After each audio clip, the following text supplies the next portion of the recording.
السلام علیکم ورحمۃ اللہ وبرکاتہ۔ اعوذ باللہ من الشیطان الرجیم، بسم اللہ الرحمن الرحیم۔ تختی نمبر 10 اخفاء یعنی 10، تختی نمبر 10 اخفاء۔ آج کے لیسن میں پڑھیں گے کہ اخفاء کسے کہتے ہیں، اخفاء کب ہوتا ہے اور اخفاء کے ہونے سے ہمیں کس طرح سے پڑھنا ہوگا۔ تنوین و نون ساکن کا قاعدہ، ٹھیک ہے۔ تو تنوین یا نون ساکن کے بعد حروف اخفاء آئے تو نون کی آواز کو ناک میں چھپا کر پڑھنا چاہیے۔ زبان کی نوک جو ہے تالو سے ہٹا کر، جیسے اردو میں پنکھا کہتے ہیں، جیسے پنکھا کے نون کو پڑھتے ہیں تو ہماری جو نون کی آواز ہے وہ کس طرح سے چھپ جاتی ہے۔ پنکھا تو ہم نہیں پڑھتے، ہم کیا پڑھتے، پنکھا، ہے نا، پنکھ، تو نون کی آواز چھپ گئی۔ اس کا مطلب کیا ہو رہا ہے، اسے کہتے ہیں اخفاء۔ اخفاء کی مقدار 1 الف ہے۔ حروف اخفاء 15 ہے۔ تا، ثا، جیم، دال، ذال، زا، سین، شین، صاد، ضاد، طا، ظا، فا، قاف، کاف۔ حروف اخفاء کتنے ہیں؟ 15 ہے۔ آپ کو اسے جو ہے زبانی یاد کرنا ہوگا، ان حروف کو آپ زبانی یاد کر لیں۔ جیسے حروف حلقی ہم نے آپ کو بتایا 6 ہے، اسے بھی آپ کو زبانی یاد کرنا ہوگا۔ اسی طرح سے آپ کو یہ جو حروف اخفاء 15 ہے، اسے بھی آپ کو زبانی یاد کرنا ہوگا۔ تو تنوین یا نون ساکن کے بعد، تنوین کسے کہتے ہیں؟ 2 زبر 2 زیر 2 پیش، اور نون ساکن یعنی یہ جزم والا نون، اسے کہتے ہیں نون ساکن۔ تو نون ساکن یا تنوین کے بعد اگر ان 15 حروف میں سے کوئی حرف آئے تو نون کی آواز کو آپ کو چھپا کر پڑھنا ہوگا، یعنی غنہ کر کے پڑھنا ہوگا۔ جیسے انت منذر، انت منذر، ایسے ہم نے نہیں پڑھے، ہم نے کیا کیے کہ ہم نے نون کی آواز کو ناک میں چھپا کر پڑھے، انت منذر۔ اب کیوں پڑھے؟ نون ساکن ہے، اس کے بعد آپ کو دیکھنا ہوگا کہ کون سا حرف ہے۔ اگر ان حروف میں سے 15 حروف میں سے اگر کوئی حرف ہے تو اس کا مطلب یہ ہوگا کہ آپ کو یہاں پہ غنہ کرنا ہے۔ اگر حروف حلقی میں سے اگر کوئی حرف آپ کو نظر آتا ہے نون ساکن یا تنوین کے بعد تو آپ کو وہاں پہ اظہار کرنا ہوگا، لیکن ان 15 حروف میں سے اگر کوئی حرف آ جائے تو آپ کو وہاں پہ غنہ کر کے پڑھنا ہوگا۔ غنہ کا مطلب ہے نون کی آواز کو ناک میں چھپا کر پڑھنے کو غنہ کہتے ہیں۔ کیسے؟ انت، انت ہے لیکن ہمیں یہاں پہ غنہ کرنا ہے، تو غنہ کیسے ہوتا ہے؟ انت منذر، یہاں پہ نون ساکن کے بعد حروف اخفاء میں سے زال ہے، یہاں پہ نون ساکن کے بعد حروف اخفاء میں سے تا ہے۔ تو یہ جو قاعدہ ہے آپ کو اچھی طرح سے سمجھنا ہوگا کہ نون ساکن یا تنوین کے بعد اگر حروف یعنی ان 15 حروف میں سے، حروف اخفاء میں سے کوئی حرف آئے تو آپ کو غنہ کر کے پڑھنا ہوگا۔ انشاءاللہ آپ کو ایک دم سے سمجھ میں نہیں آئے گا، لیکن دھیرے دھیرے اگر آپ لوگ کوشش کریں گے تو آپ لوگوں کو سمجھ میں آ جائے گا۔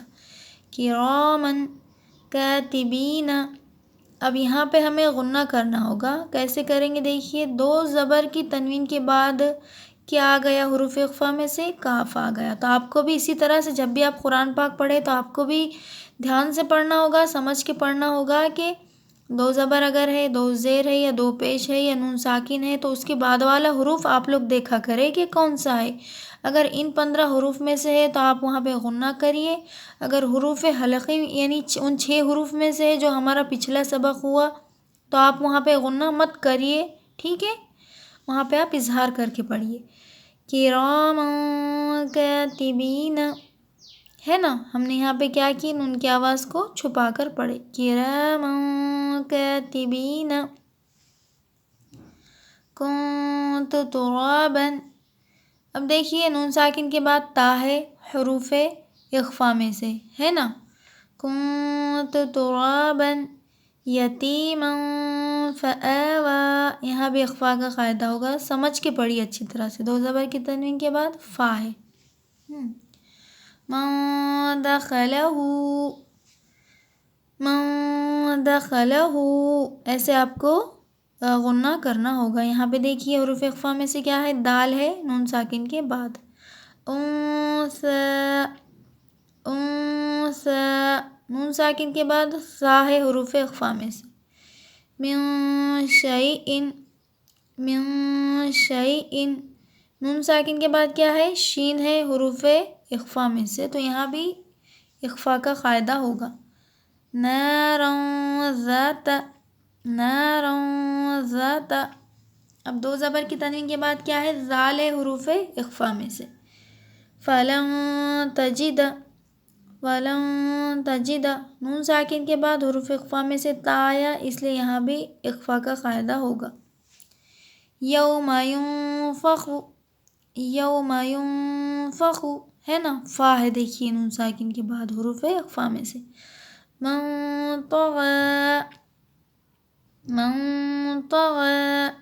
یہاں بھی نون ساکن کے بعد طا آیا حروف اخفا میں سے.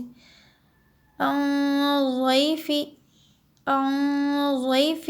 دیکھیے نون ساکن کے بعد حروف اخفا میں سے کیا ہے؟ ضاد ہے. من ثقلت، من ثقلت. نون ساکن کے بعد حروف اخفا میں سے سا ہے، تو یہاں بھی اخفا کا قاعدہ ہوگا.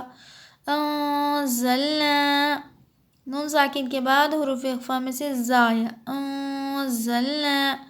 ینظرون، ینظرون. نون ساکن کے بعد حروف اخفا میں سے زو ہے، تو یہاں بھی اخفا کا قاعدہ ہوگا. تو انشاءاللہ آپ لوگوں کو جو ہے اچھی طرح سے سمجھ آ گیا ہوگا. آپ لوگ اس سبق کو کم سے کم 10 مرتبہ ضرور پڑھیے. اس سے کیا ہوگا کہ آپ لوگوں کو سمجھنے میں آسانی ہوگی. اور جب بھی آپ لوگ اگر قرآن پاک جو بھی پڑھتے ہیں تو وہ لوگ قرآن پاک جب پڑھتے ہیں تو قرآن پاک کو اچھی طرح سے رک رک کے پڑھیے اور دیکھیے کہ وہاں پہ اظہار ہو رہا ہے یا اخفا ہو رہا ہے. اگر اخفا ہو تو آپ غنہ کر کے پڑھیے، نون کے آواز کو چھپا کر پڑھیے. اگر اظہار ہو تو نون کی آواز کو ظاہر کر کے پڑھیے، چھپائیے مت. اور اگر اخفا کا قاعدہ ہو تو وہاں پہ آپ کو غنہ کر کے پڑھنا ہوگا. تو یہ چھوٹی چھوٹی بیسک چیزیں ہیں جو اگر آپ لوگ دھیرے دھیرے اسٹارٹ کریں گے تو آپ لوگوں کو قرآن پاک سمجھنے میں آسانی ہوگی اور صحیح قرآن پاک پڑھنا آپ لوگ انشاءاللہ سیکھ جائیں گے. اللہ حافظ.